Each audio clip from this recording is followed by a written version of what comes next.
Everyone, this is Jen. I am going to show you the homepage I made for my upcoming online course I'm teaching.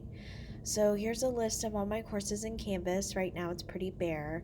So I'm going to click on where I created my homepage. So this is the homepage I created for the course. My next course I'm teaching online is actually this summer, and it's Introduction to International Relations. I chose to use one of the templates provided just because I liked the ease of it. This one originally had a picture, I think, here. I took that away just because I liked a more streamlined look. So here is the title of the course, very clear. And I also like that my contact information is very clearly listed too. It's the very first thing that you see after the title. After that, I provide a course introduction, which the first paragraph here describes sort of what kind of value this course adds. Value besides, oh, I need this course, it's required, or it fulfills an elective. So it's kind of a real life, like, what is the benefit of this course? The second paragraph talks more about the course in general, about the topics we're going to be covering, and how we're going to be covering these key topics.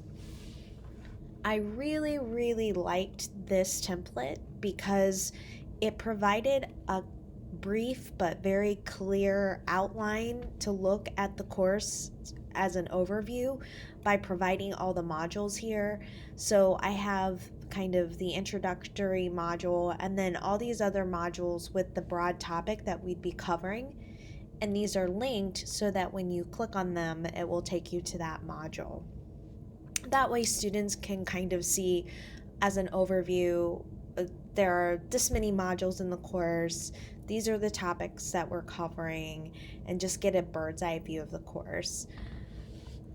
I think it's also equally important that over here there are quick links to get to the syllabus, more information about policies, some of them course policies and some of them sort of campus or college required policies, statements on, academic integrity. But I also like that there's a student success resources here, and that was actually part of the template.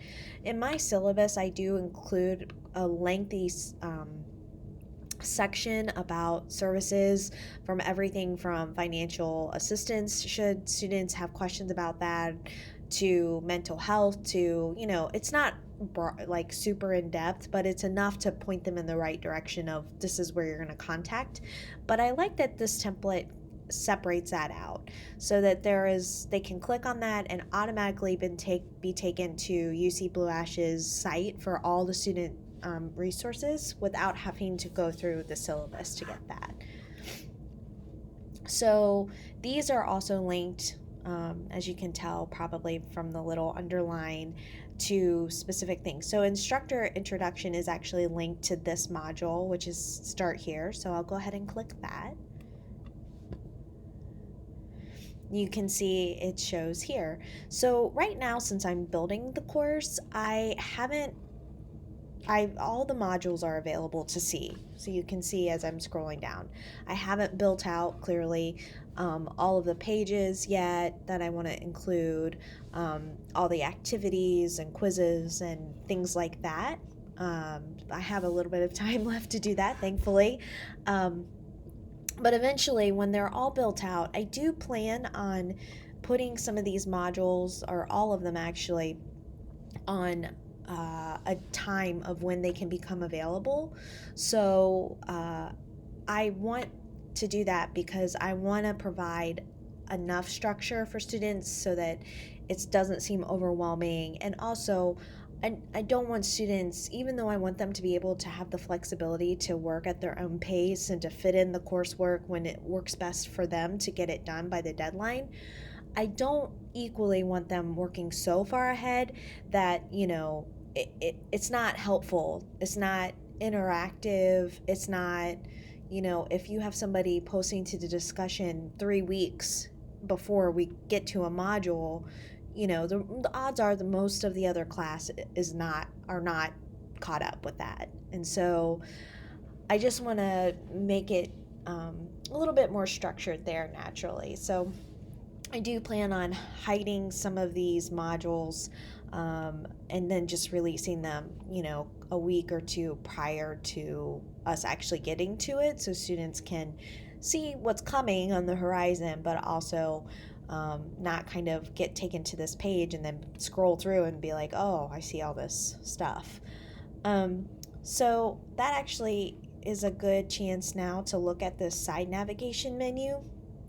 I organized it by the items that I thought students would use the most or be looking for the most in the course, and that, of course, is the syllabus, course announcements, modules, discussions, assignments, grades. I allowed the conferences through the Starfish to be, or files really, conferences through files to be visible, mainly because I'm not sure if I'm going to use them yet. I'm really intrigued to use chat and collaborations potentially, as well as Google Drive, because I think they could be helpful for group work. But I haven't decided yet how I'm going to incorporate it, if I'm going to incorporate those features. If I'm not going to use something, I definitely plan on hiding it from the students just so it looks less cluttered, and that the things that are left on the side navigation menu are the things that they will actually use in the course. So that is my homepage, in a nutshell. I'm looking forward to looking at everybody else's homepage. Thanks.